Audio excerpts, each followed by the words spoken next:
विष्णु स्वामी वैष्णव संप्रदाय के महान आचार्य बिल्व मंगल ठाकुर हुए। उनके विषय में कथा आती है। वो प्रारंभिक समय में जब जवान थे, 20-22 साल के थे, तो उनका कामुक विचार ज़्यादा था। यहाँ के कि बताते हैं उनका विवाह भी कर दिया गया, तब भी वो एक वैश्य के पास जाते और वो वैश्य के पास, जिसका नाम चिंतामणि था, उसके पास जाते, प्रत्येक दिन जाते, रोज जाना था और शराब पीना था। कई घर वाले समझाते, आस पड़ोस को समझाते, बात नहीं मानते। एक दिन उनके पिताजी का देहांत हो गया पुत्र की चिंता में।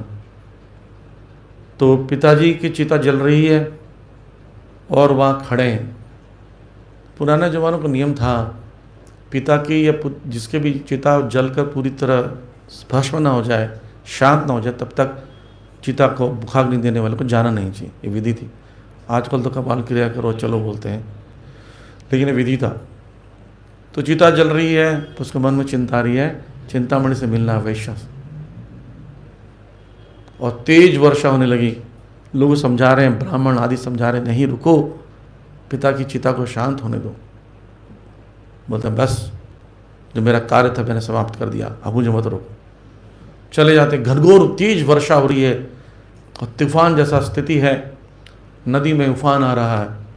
तो जाते नाविकों से कहते मुझे नाव चाहिए, मुझे पार करना है, मुझे किसी से मिलने जाना है। नाविक बोलते नहीं जा सकते हम, क्योंकि इस तूफान में तो हम नाव डूब जाएगी हमारी, मना कर देते हैं। तो बोलते मैं जाऊँगा। कूद जाते हैं नदी में और कूद कर नदी को पार करने जाते हैं। तो एक पुराने ज़मानों में कोई मर जाता था, लाश को फेंक देते थे, जो सांप काटने से मृत्यु होती है उसको फेंक देते हैं। उस बॉडी को, मरी हुई बॉडी जिसमें दुर्गंध कितना होगा सोचो, पानी में सड़ रहा होगा, और उसको पकड़ कर, क्योंकि वो तैरता है, क्योंकि हल्का हो गया वो, उस पर पकड़ कर उसको उससे तैर गए। तैर कर पहुँचे, भीगा हुआ शरीर, दुर्गंध। और जो वैश्या थी वो तीसरे मंजिले पर रहती थी। दरवाज़ा खटखटाया, तूफान, बिजली की आवाज़ से दरवाज़ा खोला ही नहीं किसी ने। तो वो साइड से सोचे मैं किसी चीज़ से चढ़ जाऊंगा, तो एक सांप चढ़ रहा था, सांप को पकड़ ली। सोचो सांप की हालत क्या हो रही होगी। सांप को लग रहा भाई ये कौन है, इसको डर तो लगा नहीं, उल्टा खींच के मेरे पे चढ़ रहा है। सांप बेचारा ग्रिप बना के रखा हुआ है और पीछे से उसको लेके चढ़ रहे हैं। वो चढ़ के ऊपर गए और खिड़की से घुस गए। और चिंतामणि बैठी बोली, अरे तुम कैसे आए? बोलती मैं सारे तकलीफों को झेल के तुम्हारे पास आया चिंतामणि, सोचो तुमसे कितना प्रेम करता हूँ। बोली क्या क्या अड़चने आई? बोले पिताजी का चिता जल रहा था फिर भी छोड़ कर आया, कितना मैं समर्पित हूँ देखो। बोले तुम्हारे शरीर से बदबू क्यों आ रही है? ना बोलती मैं नाव मिली नहीं तो मैं मृत व्यक्ति को सहारा लेकर आया हूँ, सोच के देखो। तो बोलती है फिर तुम चढ़े कैसे, दरवाज़ा तो बंद था? बोले एक सांप लटक रहा था, मैं उसके सहारे चढ़ गया। चिंतामणि पहले से भगवान के भक्त थी, तो वो मन में सोची, बोले इसको भूलना पड़ेगा, इसकी आसक्ति कितना ज़्यादा मुझसे। उसने कहा काश तुमने इतनी मेहनत भगवान कृष्ण के लिए की होती, कृष्ण जरूर मिल जाते। तो ये उनका एक नगण्य स्त्री का भगवान प्रति आकर्षण है और मैं उस नगण्य स्त्री के शरीर पर आकर्षित हूँ। ये मन के विचार आया। तो उन्होंने बोला, सोचा ये बात तो सही बोल रही। तो फिर वो दरवाज़ा खोले और चले गए और सीधा वृंदावन गए।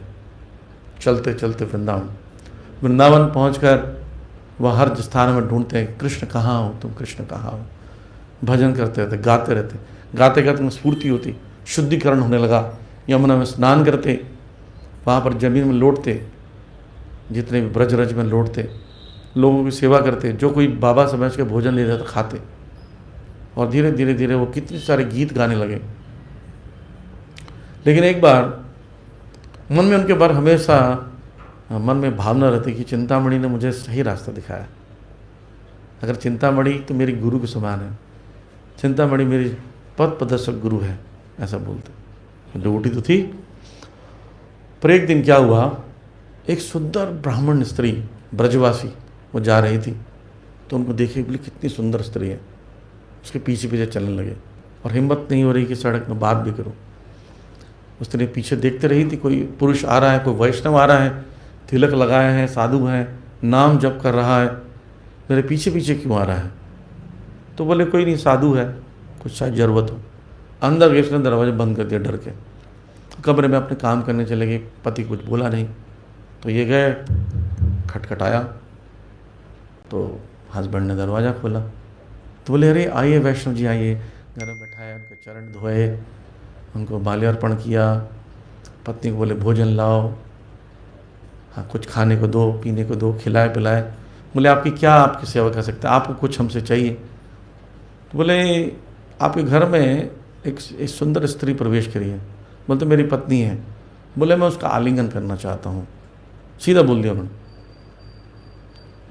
तो बोलते हैं अच्छा आप वैष्णव हो तो आपकी इच्छा पूरी करेंगे। तो जाते हैं, पत्नी को कहते हैं देखो एक वैष्णव है, उसके मन में आया तो जरूर भगवान की इच्छा होगी, ठाकुर जी की इच्छा होगी। तुम अच्छे से सजो धजो, अपने आप बढ़िया से सजो, उसको ये फील नहीं होना चाहिए कि तुम्हारा कोई मन नहीं उसका संग करने का। पूरी तरह श्रृंगार करके जाओ, आकर्षक लगो। वो देखिए वो भी अपनी पति की बात मान ली। कैसे हैं ब्रजवासी भक्त।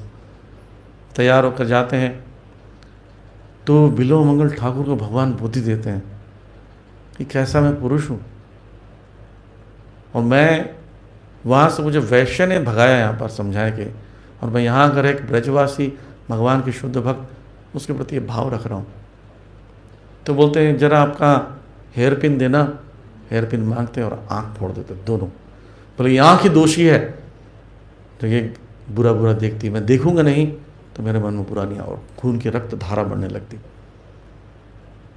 तो वो दौड़ के भागती पति के पास। पति आते, बोले क्या किया आपने? बोलते हैं मैं इसी लायक हूँ, ये आँख नहीं रहेगा तो मैं कभी किसी स्त्री को ऐसा नहीं देखूंगा, तो मुझे क्षमा करो। उन दोनों को दंडवत पढ़कर रोते हैं। तो भगवान खुश हो जाता है उन पर। बिल्व मंगल ठाकुर बहुत महान भक्त बनते हैं, इतने महान भक्त कि भगवान के साथ खेलने आते थे और बोलते थे कि बिल्व मंगल चलो चलें गौचारण के लिए। वो सोचते एक लड़का आया है ग्वाल वाल, और अच्छा लग रहा है मुझे इससे बात करना, उसका हाथ पकड़ के चले जाते हैं, गौचारण कर रहे हैं उनके साथ, लीलाओं में प्रवेश। भगवान गौओं के साथ जा रहे हैं। बिल्व मंगल ठाकुर अरे रुको तनिक, रुक तो जाओ, इतना तेज़ क्यों जोड़ रहे हैं, बूढ़ा आदमी हूँ, देखो मेरी आंखें नहीं है। अरे मैं हूँ तो क्यों डरते? बिल्व मंगल दौड़ाते उनको, भगवान खिलाते उनको। तो उनको लगता मैं तो भगवान का भक्त, तो भक्ति करने आया था, इस लड़के से क्या आकर्षित क्यों हो रहा हूँ, कहीं ये कृष्ण तो नहीं है? उनके मन में आते तो बोले आज मैं सब पकड़ लूँगा, आज जाने नहीं दूंगा, जोर से पकड़ लूँगा, आलिंगन करूँगा। तो जब भगवान का समझ में आ जाता है, भगवान पहले से तैयार हैं। जैसे ही हाथ पकड़ते तो छुड़ा लेते थे, पकड़ने जाते छुड़ा लेते, आलिंगन करते छुड़ा लेते। बोले आज क्या हुआ गोपाल, तुम क्यों भाग रहे हो? बोलते आज मुझे आप जो पकड़ रहे हो ऐसा लगता है कि पकड़ के ही रखोगे, छोड़ोगे नहीं, मुझे लगता है आपकी इस चंगुल से। तो बोलते तुम बताओ कौन हो? बोलते मैं वही हूँ जो दिन रात मेरे बारे में चिंतन करते हो, वही हूँ, वही तुम्हारा कृष्ण हूँ। तो दौड़ने लगते हैं, भागने लगते हैं, कृष्ण कृष्ण मिल गए मुझे। दौड़ाने लगते हैं तो भागने लगते हैं, भागते भागते गिर जाते, ठोकर लगता, कृष्ण हंसने लगते। तो बोलते हैं कब तक भागोगे, मैं तो अपने मन के पिंजरे में तुम्हें बंद कर रखा हूँ, कृष्ण कहाँ जाओ? तो कृष्ण लौट आते हैं, उनका आलिंगन करते हैं। तो कृष्ण कर्णामृत नामक ग्रंथ में बहुत सुंदर वर्णन किया है बिल्व मंगल ठाकुर ने कृष्ण के विषय में। और एक ऐसा उदाहरण है, बिल्व मंगल ठाकुर एक ही जीवन काल में इतना निकृष्ट कार्य करने वाला व्यक्ति शुद्ध भक्त बन के भगवत धाम चला गया। कितने ग्रंथ लिखती, लेकिन ब्रेक पॉइंट कहाँ आया, आइस ब्रेकर कहाँ हुआ? वैश्य ने किया। तो इसका मतलब क्या है, अगर भगवान का भक्त वैश्य भी है तो भी वो पूजनीय है।